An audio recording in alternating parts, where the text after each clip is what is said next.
Good morning. Today is Wednesday of Holy Week, April 8th, and I'm coming to you today to give you some encouragement and ask for your help. In 1 Corinthians chapter 4, verses 1, it says, "Thus should one regard us as servants of Christ and stewards of the mysteries of God." These mysteries are particularly close to us as we are now halfway through Holy Week.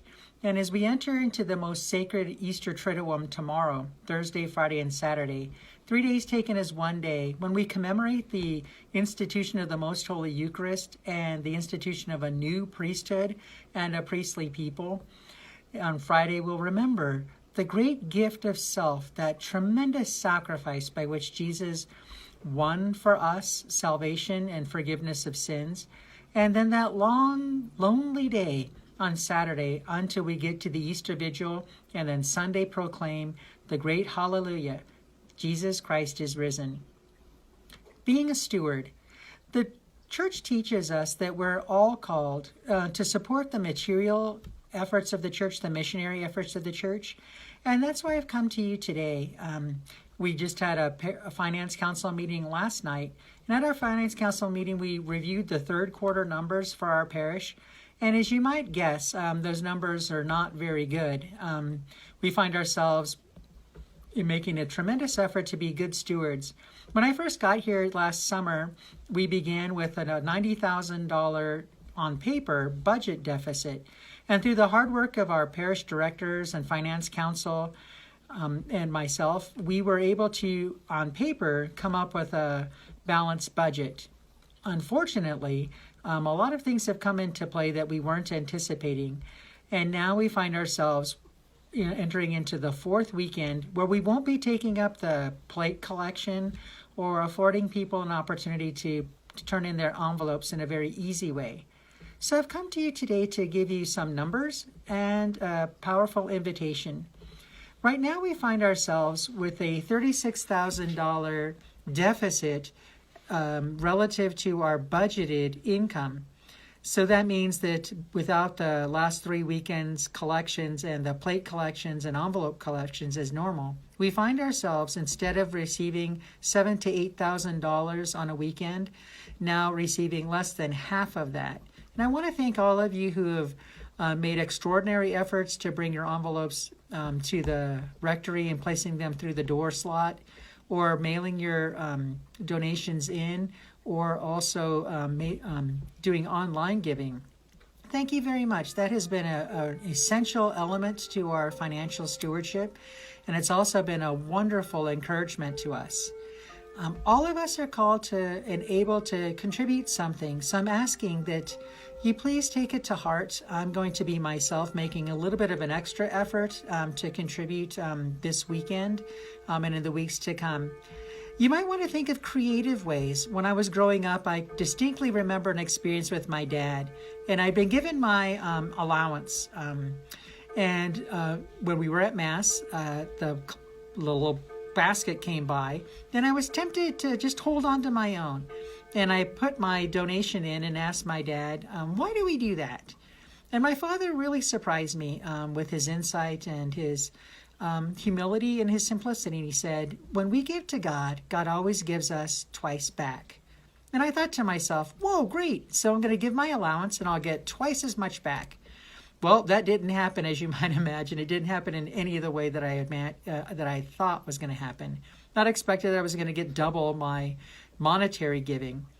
But as it would turn out, that I was given far more. And as I look back on those days with my family, those tender days, the fact that I had a family, the fact that Mom and Dad were able to work steadily, that we had a home, that we had a parish church, that I had access to the faith, more than anything, that I could say thanks for the suffering, death, and resurrection of Jesus Christ. I've come to realize those are the gifts, and I have been more than doubly paid for all the sacrifices that I make. God cannot be outdone in generosity. I remember an experience of going to church when I studied in Israel. Back in 1992, I had a powerful experience of getting to go to the Holy Land to live and study for a semester. I got to pass through Rosh Hashanah, the great New Year celebrations, and the Day of Atonement, with our Jewish brothers and sisters, our ancestors in the faith. And then I got to go to an Ethiopian church. You think our masses last long? The Ethiopian mass went about 3 hours, and there were no pews and no kneelers. You were given a staff at the door, and you got to stand on that staff. But one of the things that it was really striking to me is that the people brought things from home, whether it be bread or material goods, mostly in the form of bread. And some of that bread was chosen to be placed on the altar and used for the Eucharistic sacrifice. The rest was given to the poor. What I'm asking you to do is to prayerfully reflect on these great days and how much Jesus Christ has done for you and your family. If you find yourself able to continue to contribute your weekly offerings, just ask that you make an extra effort to get those to us, either by way of mail. You can go on our website and make a one-time or begin a renewed contribution through our electronic giving. You can still mail things to us or even drop things off. I would like to invite you and your families to be creative and keep this in front of you. I would have shown you my piggy bank, but I thought that was a little bit trite and simple. But I remember when I got one of the powerful experiences in my life is there was a flood in Cheyenne in 1985. That flood cost several lives and devastated Cheyenne. And so my dad implored me and my brother to burn some of our remainder of the summer vacation to go and clean homes, to dig out people's basements in their homes. And that was a profoundly humbling experience to me, to dig out mud from people's living rooms and from people's homes, to see the sadness and the devastation, to see my community, my whole community, adversely affected. One of the surprises is that at the time, there was an upstart movie program or TV program that was going to be started by Willard Scott. He used to be the weatherman for the Today Show. And so from New York, they sent out a film crew to interview me and my brother and several others who were part of the Rambo Squad. And that is that we've given some of our time, talent, and treasure to helping people. So as an inspiration to the nation, though it never got published in television, we were given an all-expense-paid trip to Walt Disney World. I felt really poor. I felt really sad about that. I felt that the money should have been used for Cheyenne and for the contributions. But Willard Scott would have none of that. And so my mom and dad and I and my little crew got to go and spend Christmas in Florida. And while we were there, I found this little wooden football piggy bank.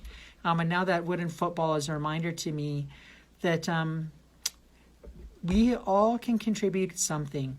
So just invite you to find a creative way to involve your whole family, maybe putting a box or a bottle or a piggy bank, and writing or putting a picture of the church, our parish family, near that. So it's in front of you every day.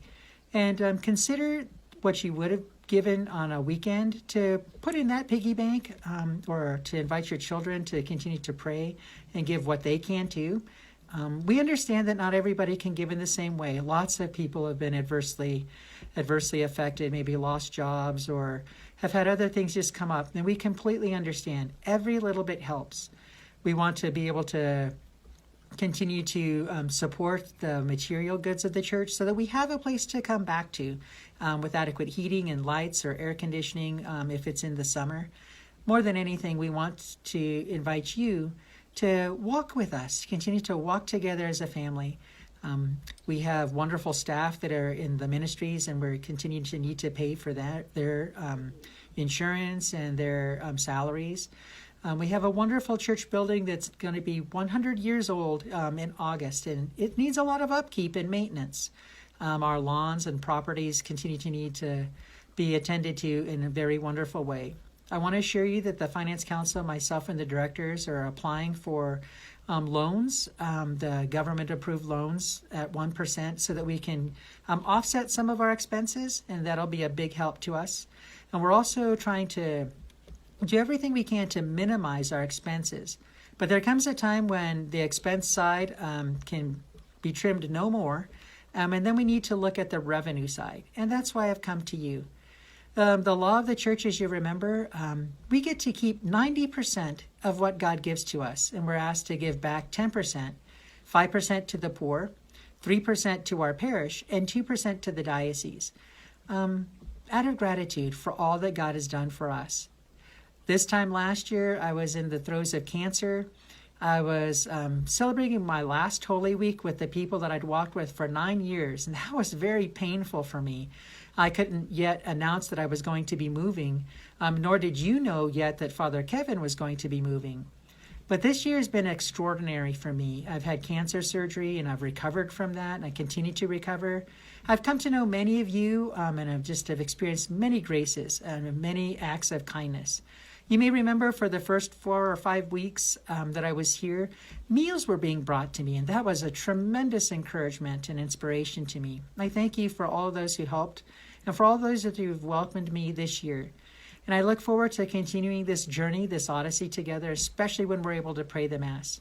But help us to get to that place as financially sound as we possibly can. Just ask that you continue your weekly giving, and that you, maybe even if you're able to help a little bit more. If you're not able to help, know of our prayers and that your prayers do help us. And don't feel badly at all. Please don't feel badly at all. God is carrying us on his shoulders, his sacred shoulders. And I want you to know that I bear you before the Lord every day in my holy hour and in my prayers. Whenever I'm able to offer Mass, I remember you. So please just consider that it's been now almost 4 weeks without our ordinary collection, and we're starting to feel the pinch of that. And please just do what you can. Know of my prayers. We are truly being good stewards of the mysteries of the suffering, death, resurrection, and ascension of God, and of this great parish family that we have. May God bless you and take care.